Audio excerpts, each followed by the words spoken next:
स्वार्थ और पाप के परिणाम। गांव में रघु नाम का एक आदमी रहता था। वह अत्यंत स्वार्थी और लालची था। उसे केवल अपने फायदे की चिंता रहती थी और दूसरों के दुख दर्द से कोई सरोकार नहीं था। गांव के लोग उसे बुरा मानते थे, लेकिन उसके पास धन था, इसलिए कोई उससे सीधे टकराने की हिम्मत नहीं करता था। स्वार्थ और पाप के रास्ते पर। रघु गरीबों का हक छीनकर अपनी तिजोरी भरता।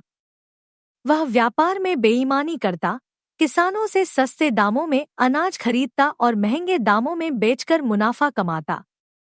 उसकी दुकान पर आने वाले ग्राहकों को भी वह घटिया सामान देकर ठगता।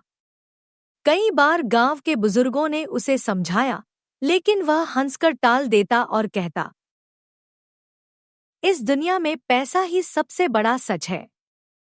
जो कमाएगा वही राज करेगा। रघु ने एक दिन एक गरीब किसान रामलाल की जमीन धोखे से अपने नाम करवा ली।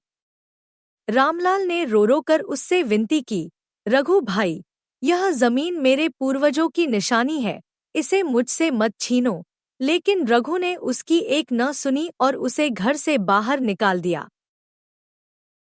पाप का फल। कुछ ही दिनों बाद एक अजनबी व्यापारी गांव में आया।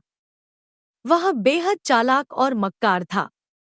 उसने रघु को लालच दिया कि अगर वह अपने सारे पैसे उससे निवेश कर दे तो कुछ ही महीनों में उसका धन दोगुना हो जाएगा।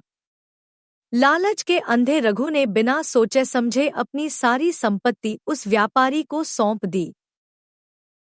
लेकिन कुछ ही दिनों बाद वह व्यापारी अचानक गायब हो गया। रघु को एहसास हुआ कि उसके साथ बड़ी ठगी हो गई है। अब वह बिल्कुल कंगाल हो गया था।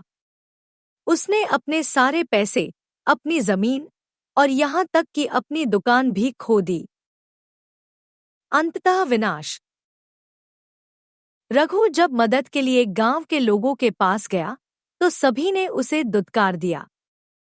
किसी ने भी उसकी सहायता नहीं की, क्योंकि उसने जीवन भर